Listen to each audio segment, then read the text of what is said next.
Are you guys ready for a show?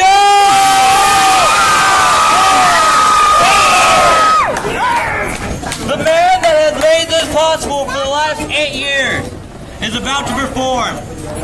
Captain Ted Shred. Thank you so much. Give a round of applause for all the great performers that were connected to this today. We had magic. We had pirate shows. My company is Pirates for Hire. Let's hear from my crew, Pirates for Hire. Pirates for Hire.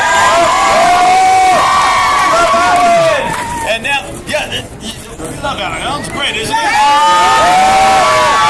And with saying that, Alan, I appreciate you for helping us. This is his first time to work with us. We've been here 9 years doing this event. And this is our... Pirates for Hire! And what we're going to do is try to make it a 2-day event from here on out. So if you guys support us and keep coming back, we'll do it for 2 days every year from here on out. What do you guys say to that? All right, some of you know who I am, some of you don't. I'm Ted Shred. I'm Hollywood's #1 fire manipulator. You see movies like The Crow 2, Big Fat Liar, Charlie's Angels, Stigmata, all the CSI shows, Babylon 5, Charmed, Buffy the Vampire Slayer, goes on and on and on. I'm the fire breather and fire coordinator for a lot of those films. What I'm going to do here is real. It's not magic where I say, hey, look over here, and I make Elvis appear here. I don't do that. When you see me light myself on fire, I'm on fire. When you see me eating fire, it's in my mouth, and I'm closing my mouth on it, cutting off the oxygen extinguisher. It's called fire eating. When you see me breathing fire, I'm not exhaling fire out of my lungs. I'm blowing a flammable liquid across a torch, which is very stupid. It takes a lot of skill. So, if any young, influential adults think that it's kind of cool and you want to go do it, please promise me you're not going to try this at home. It is very dangerous. It takes lots of stupidity. I have a skill to do what I do. Save it and go to the work or go to the mall. Do it there. You get an audience, and that encourages you to do better, okay? So do it there. Don't do it at home. Okay, but no further ado, ladies and gentlemen, we need some fire. What would be a fire manipulator without some fire? I'm kidding. What we're going to do now, and I'm limited with the wind again, I'm thinking to myself, what can I do here? Oh, I know. Fire breathers are known for having such hot breath that they can keep the fire, they do a fire transfer just off their breath alone. Who wants to test my breath and see how hot it is? No! No, you don't. That's nasty. You don't know where my mouth has been. No kidding. Here we go. One day I was walking down the street eating fire like any other fire manipulator, and I coughed, and this happened.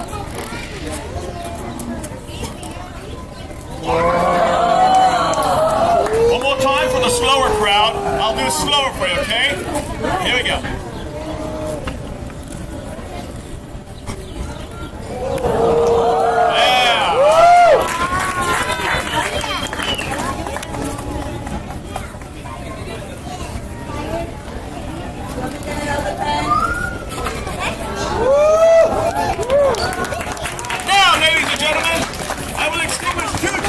Not with my mouth, but in my mouth. Keep in mind, these are steel rods. The more I keep yapping, the hotter they become. If I bump them on my tongue or my lip, it's like sucking on a soldering iron. Not fun. So here we go, ladies and gentlemen. 2 torches extinguished in my mouth for your mere amusement. Here we go.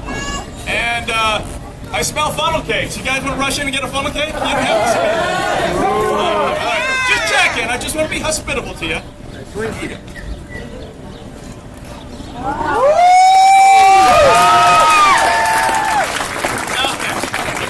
That's how I trim this. Keep that trim. If you smell hair, it is a little singed from the wind. It happens. Okay.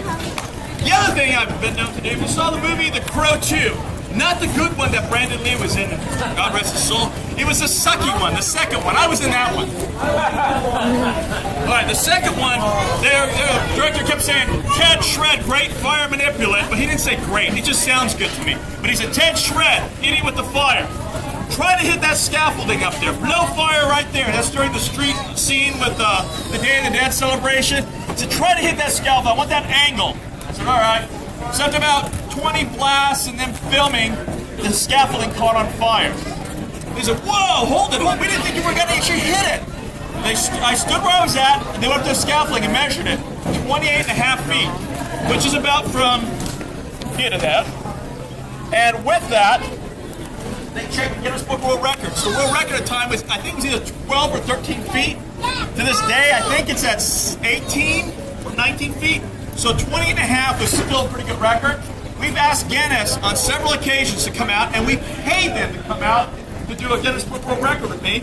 Universal twice, The Tonight Show once, and the city of Long Beach for a TV show here called Long Beach and Mo, and the mayor was there. Guinness never sent anybody out.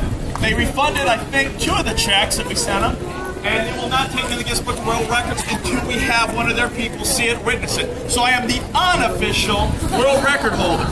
And with that being said, I'm going to do some fire blasts for you. I'm going to do 3 warm-up blasts, and I'm going to go for a couple mega blasts for you guys. You guys ready for this? Yeah! Are you ready for this? Yeah! Okay, and at any time, please do not try to walk through here if I'm fire breathing, because you might get a little bit burnt on your phone. Okay, I'm going to do some fire blasts, and I got to work with the wind. So if the wind's going this way, the fire's going that way. If the wind goes this way, might get more show. If it goes that way, it's going that way. So I'll bear with it, keep you guys safe. I'm not going to let anything happen to you, okay? Here we go. Some warm-up blasts.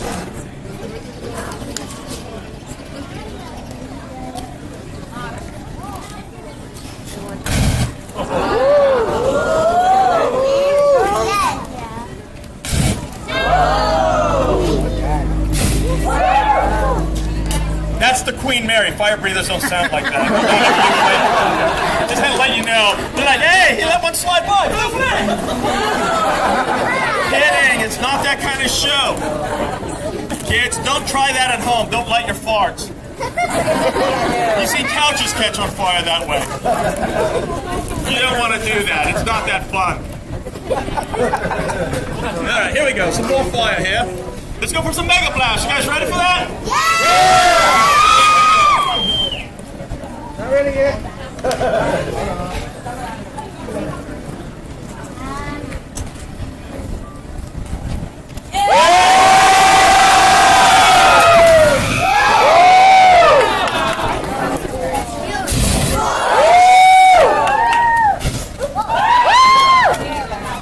I'm going to try a real hard one here for you.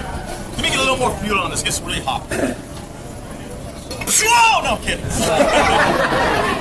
You know, it's fun. I work exotic animals too. That was my wolf. You guys see me walking around here and stuff. She's upstairs right now. I work a lot with reptiles, snakes, all kinds of stuff. I did a party, did fire eating, a snake charming, had a snake there, and they were shooting it for reality shows, one of those home makeover ones for Halloween. And the little girl that was the star of the show comes, oh, I want to see a snake. Okay. Ad-libbed and had to do it. Ah! People ran and screamed, and the snake was fine. They just thought I got eaten. But it worked good. They didn't use it on the show, though. The little girl didn't want to deal with me anymore. She hated me. I know. But she's probably a brave little girl. She'll probably be a brave little girl now with her own show, you know, traveling Australia. That was Steve Irwin's daughter. Just kidding. But I'm going to go for these mega blasts here. And just because you guys stayed for the last show here, and it's our last day here, I'm going to blow fire, take the torch away from my mouth, keep it going, and twirl it with my hand. It's kind of my version of walking and chewing gum. I don't do either one that good. So keep your cameras rolling and your videos, because what might happen is if I catch on fire, we can send it to Fox of Stunts Gone Wrong, and we can split the money and help pay for my medical bills. What do you say? Yeah? It's a dipstick watch, aren't you? All right, here we go.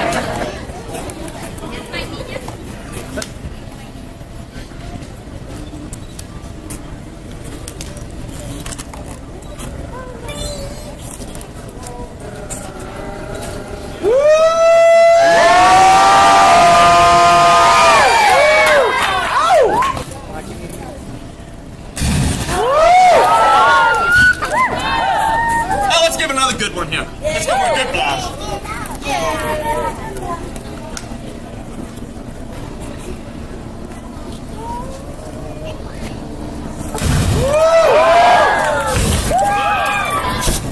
Ladies and gentlemen, I just had a flammable liquid in my mouth. Do I dare do this? Watch, it's quick.